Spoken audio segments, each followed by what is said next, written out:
दुख है, कुछ अंदर कुछ बाहर का दुख है। कल दे यार उलामा देंदे, कुछ अपनी भी हार का दुख है। क्या बात। यार फरूक का यार का दुख है।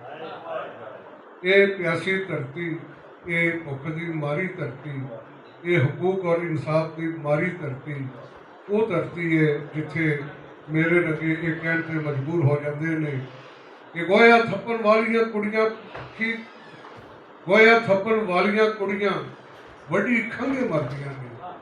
औख उन्हां दे सावे सुफने लागड़ खोल जलावे। अज दे जम्मे तालू उत्ते गुड़ती जहर दी चटन, शहद चटन दे गए जमाने वापस कौन बुलावे। आखिर विच थल्लेदार तली ते सिर, सीना खुलदी बारी है। थल्लेदार तली ते सिर, सीना खुलदी बारी है।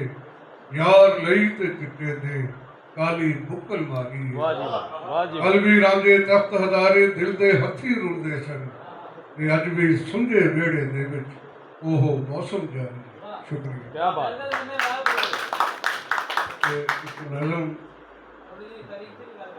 ये तकरीबन 55 साल पुरानी नज़म है। पहले इश्क का पहला पढ़ेगा।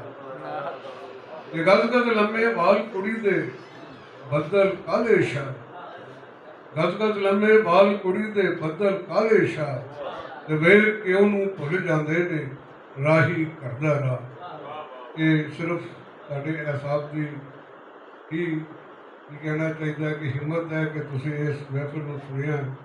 और सब तो ज़्यादा मैं इस चीज़ का एक क्रेडिट देना वा अपनी इस टीनमानी नूं जिन्होंने बड़िया दियां गल्लां सुनिया, समझियां, जाना सुनिया।